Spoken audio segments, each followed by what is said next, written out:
Greetings from DC. My name is Uliana Boichuk, and this is a special interview for Ukraine Breaking News. And here with me, Mike Corcoran, the co-founder of Medical Center Orthotics and Prosthetics. Hi, Mike. Hi, how are you? I'm good.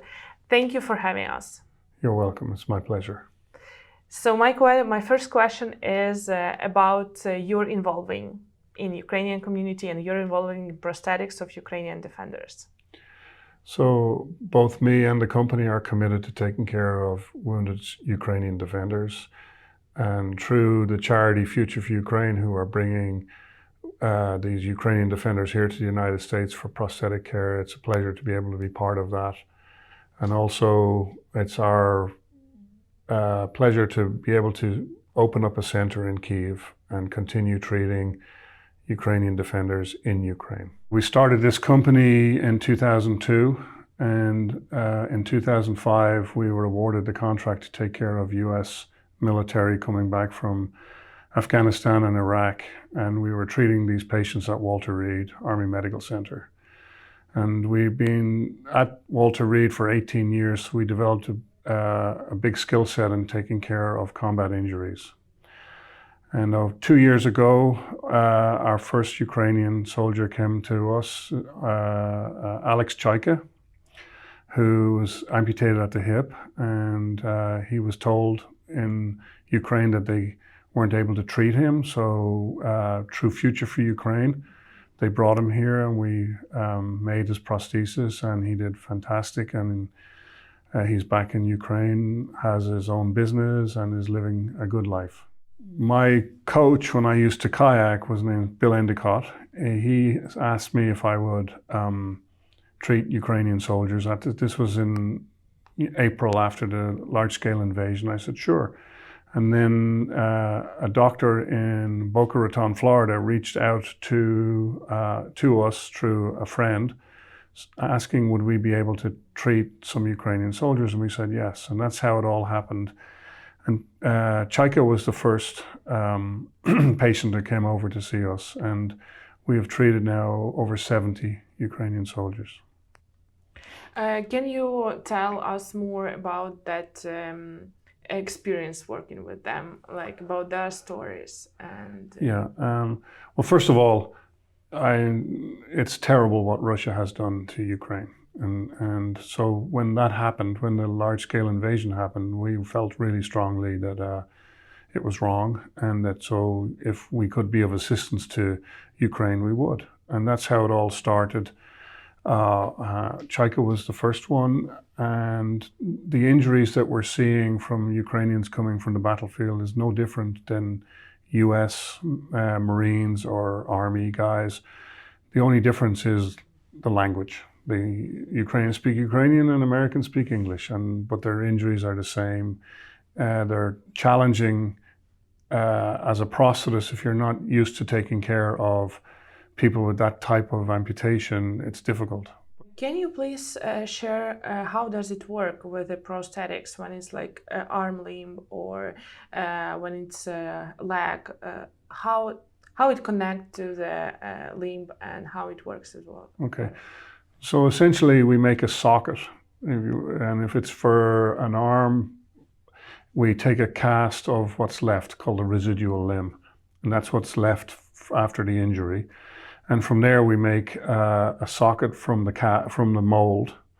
And with upper extremities such as arms, they have, it's controlled by sensors picking up electrical signals from the muscles. So our nerves send electrical impulses to the muscles to actually contract or relax, and the prosthetic arm will pick up these signals, and then it's programmed to open and close the hand depending on what muscles they fire. And what we do before we even fit them for prostheses, we find where the strong signals are. We have a computer system that will pick up their signals, and then we know that's where we need to put the electrode in the socket. With lower extremity, the knees are computer controlled. So the knee is looking for that they're putting some weight in the prosthesis, that they're also kicking it forward. So there's load sensors, there's gyroscopes to make sure that the knee is level, and then there's accelerometers, which are other sensors that will detect how much effort has been put into walking. So, and the knees use artificial intelligence to learn how the user, how he initiates walking. Talking about hard cases, do you have one, and how do you work with them? So there's a lot going on when you have like Dimas, who's lost his leg at the hip and below the knee on the other side, and plus he was in a hospital bed for many weeks and then in a wheelchair for many months, so he's deconditioned. So you can imagine if you've been sitting doing nothing for 8 months and then we put prosthetics on you and ask you to walk, it's exhausting. And also it's a little scary because you don't feel the ground through the prosthetics that you do normally with your feet. So all these new sensations are happening, plus the fact that you're dealing with it psychologically. You've lost 2 limbs. You have to come to terms with that. So all of this is happening during the therapy. And so there's many emotions going on, as well as the fitting. And also there's fatigue and muscle soreness that you can imagine if you went and lifted weights and you haven't lifted weights in 8 months and then you went lifting weights, how sore you would be. So that's exactly how these guys are feeling, this muscle pain, soreness, tiredness, plus they're dealing with the fact that they've lost their limbs. So how long it takes to recover? To get normal? Yeah. I've really believed that when you have the guys together as a group, they heal quicker.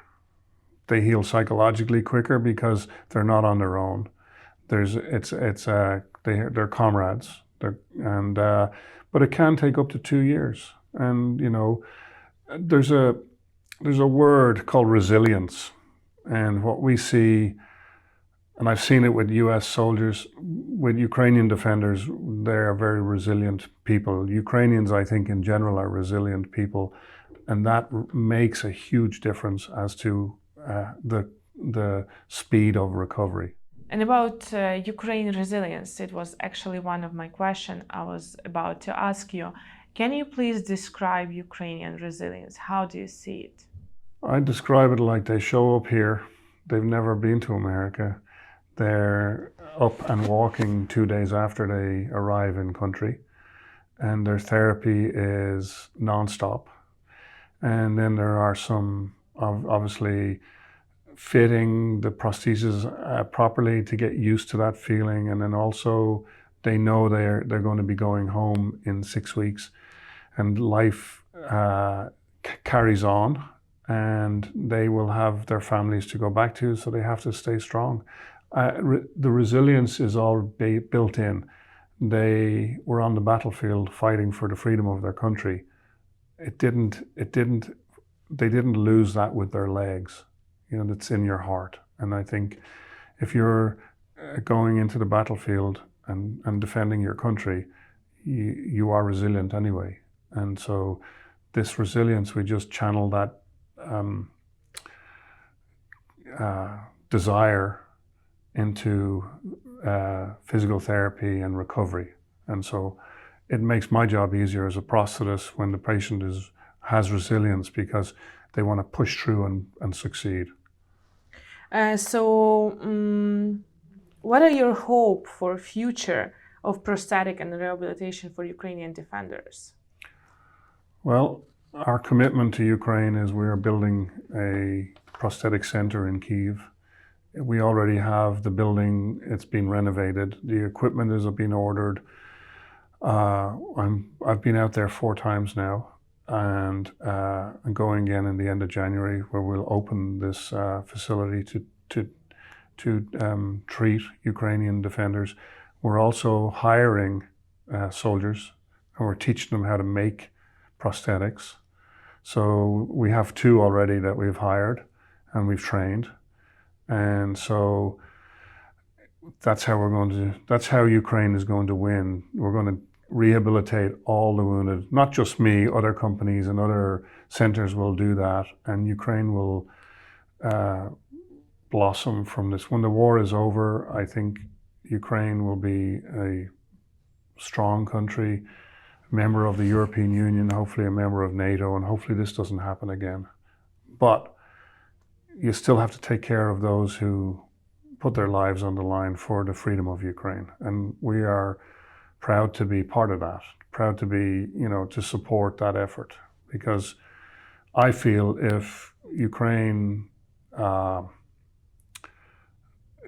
isn't supported, Russia would win and the world would be a worse place. So the sacrifices that you and your country are making is for the freedom of the world. And I really feel strongly about that. And I think Ukrainian defenders and the Ukrainian people know this. What the lessons can we get from that war and from all the catastrophe actually that happening? Don't let it happen again. Mm-hmm. I don't see, there is no winners in this war. And even if Putin took over Ukraine, he's still losing because the people hate him. But I believe Europe, I'm from Ireland, so I feel strongly that Europe as a entity needs to bring Ukraine into this entity, and we are stronger together than we are if we're apart. And I think it won't happen again after that. When this war ends, and hopefully it ends soon, and that Ukraine is successful and that Russia is pushed out of your country, and live life. I mean, every time I've been in Kyiv, I've enjoyed it. I think Ukrainians are wonderful people. We just want to have a normal, peaceful country that you can go and take your kids to the park or go have a beer and go to a coffee shop and have a normal life. How can you describe Ukrainian community involved in all the prosthetics and getting prosthetic process? Well, I think that the support network in the United States was fantastic. We didn't really know until we met Chaika that there was such a strong Ukrainian people here and supporters here in the United States that have made it easier for the guys to get here, and while they're here, that have looked out for them, taken care of them, provided transport, provided translation services, and also to be an extended family for these guys. And every patient that we've seen, there's always been some Ukrainian people here who take them in like their family. So it's made it easier. It's made it a lot easier to do this. Also, when we were talking about that community involved, how can you see that process of understanding that those people are without limbs and they do need to change their lives? They're not different. So that's the first thing. They're still people. If you lost your leg, you didn't lose your soul, your mind, your person is still there. You lost a piece of your body. I found the first time I went to Kyiv, and that was in April of 23, and I was in an elevator with Chaika, and people wouldn't look at him. And I knew that the average person is not used to seeing someone missing their limbs, right, or missing a limb all the way up to their hip. And so a lot of people didn't want to engage. But now there are so many Ukrainians that have lost limbs in battle that it's common. And I see the change in the Ukrainians' attitudes. These people who lost limbs are losing limbs for your freedom. So they're heroes, and they should be supported, welcomed, And that you can see the change in Kyiv. I've seen it over the several visits I've made. People are more aware that the people with limb loss lost them in fighting Russia. So everything is changing, attitudes are changing, and these people that lost limbs are still vibrant, can still work, can still have family, can still live a life, and they're just using prosthetics. How we can work with that gap of understanding? I think the more you see, and the more people see Ukrainian defenders that use prosthetics living normal lives, your understanding will be more normal then. And like I said, when we hire and are hiring soldiers and training them how to make prosthetics, what's going to happen in the clinic? We have a workshop inside the clinic, and the walls are glass, so you can look inside and see your arm being made, your leg being made, and the people making your arms and your legs use prosthetics too. So it's very powerful to say that this Ukrainian defender, who's now a veteran, is making my prosthesis for me.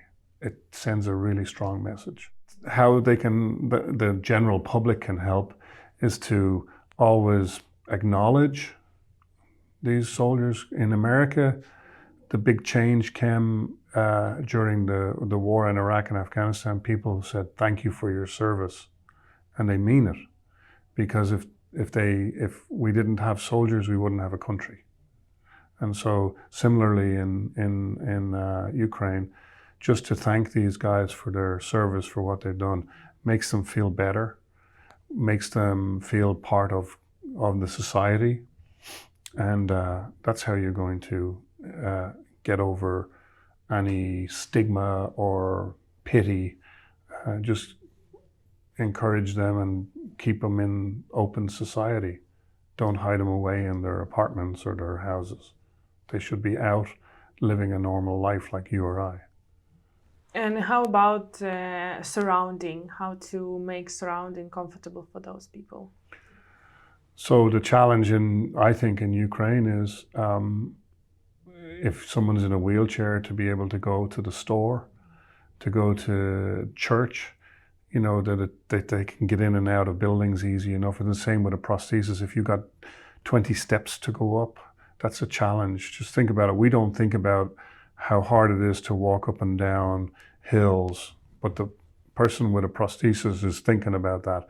So the more you make the cities and the villages accessible, then the more you will see people will have a more normal life. And this will be the challenge. And when Ukraine is part of the European Union, there will be funding to make cities and towns accessible for people with limb loss or people in wheelchairs. And actually, in Ukraine, we also have a lot of centers for prosthetics. How can you describe the difference between US and Ukraine centers of prosthetics for civilians defenders, for all the people? So the main difference is it's not the foot, it's not the knee, it's not the hand, it's the sockets. It's what the hand attaches to, what the knee and foot attach to, it's the socket.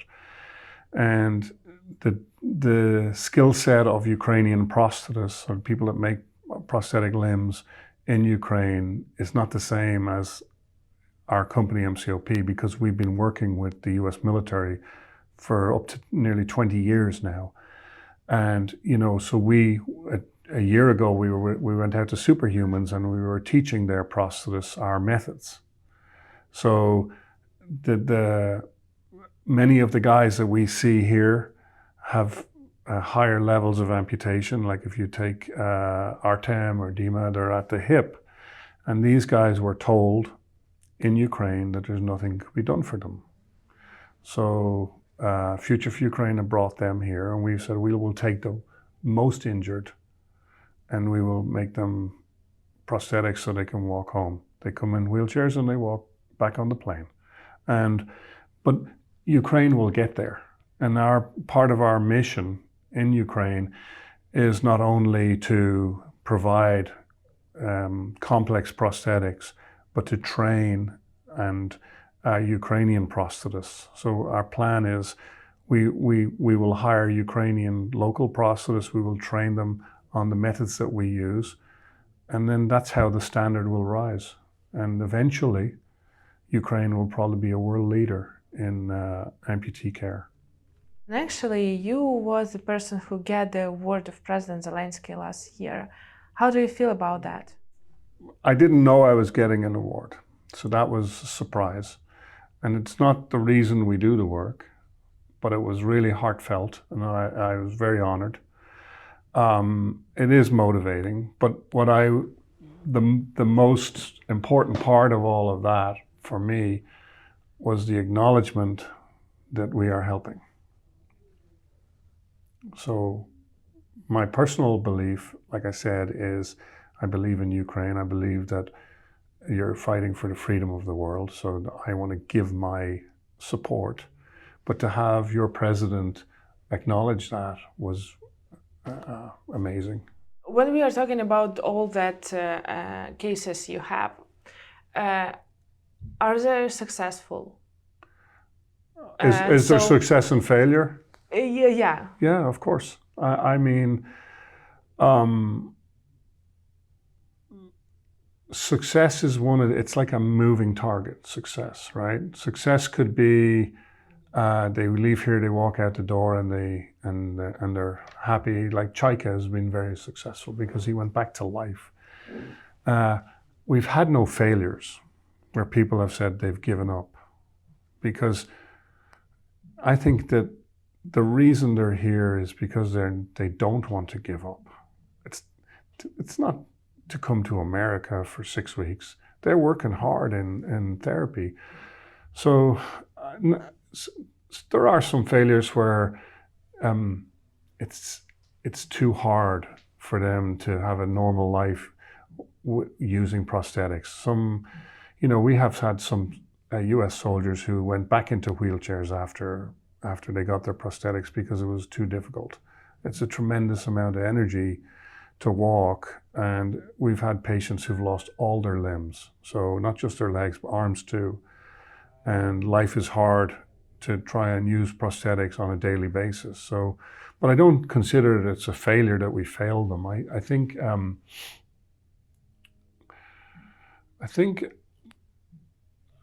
every person who has come here for prosthetics, whether they use them when they go back to Ukraine or not, I consider it a success. Success to me is they use the prosthesis to live their lives.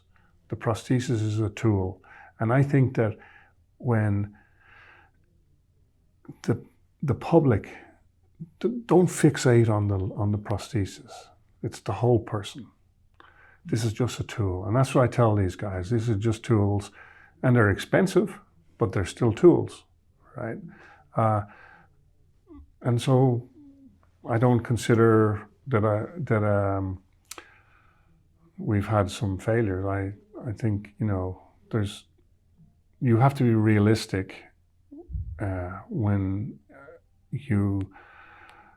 if you're coming here for a prosthesis and you've got like really bad injuries, you're not going to go and run a marathon.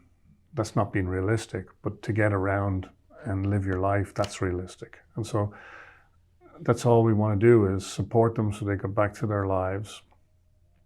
And then, some went back into the military and continue fighting. We've had several Ukrainian defenders that went back to the battlefront. I consider that a success.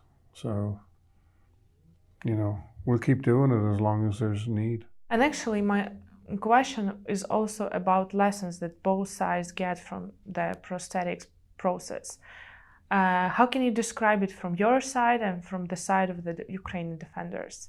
So, I think the lesson out of this is if you're a Ukrainian defender, don't feel that no one cares, because people care and we care. So, and that's a human nature,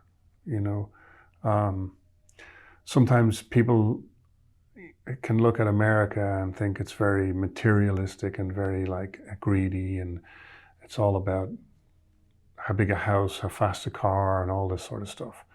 But really, I think most Americans really care for Ukraine. If they didn't, they wouldn't be spending all this money sending weapons to Ukraine. You know, and I think as human beings, we should take care of each other. You know. Now, I would never treat a Russian soldier. Period. Wouldn't do it. They're the aggressors, and whatever happens to them, that's not my problem. And I think companies that deal with Russia they're greedy, and I don't think they have very much a human soul, because, you know, for what Putin has done, and support by his own country, right? It's not just him, you know, and there's other people supporting him too, and I just think it's horrible. I just think war in general, there's no winners, you know, and you know, and I don't think that Putin thought that this would be where it is now. I thought he probably thought he would be having dinner in Kyiv 2 days after the invasion. He didn't think the Ukrainians would do what they're doing, and I think that that's very admirable. And like I said, you're fighting for the freedom of the world, you know. Maybe I haven't asked you something and you have a message you want to share, you can do this. Oh, well, just, you know, it's a pleasure to work with such brave people. So we it's not just we make the prostheses, we also make friends. So these guys are my friends. I consider them my friends, and I hope they consider me a friend. Thank you so much, Mike, for an interview and for a conversation and for insight you share with our viewers. Well, thank you for coming today and seeing what we do in taking care of Ukrainian defenders. For all of you, it was Mike Corcoran, the co-founder of Medical Center Orthotics and Prosthetics.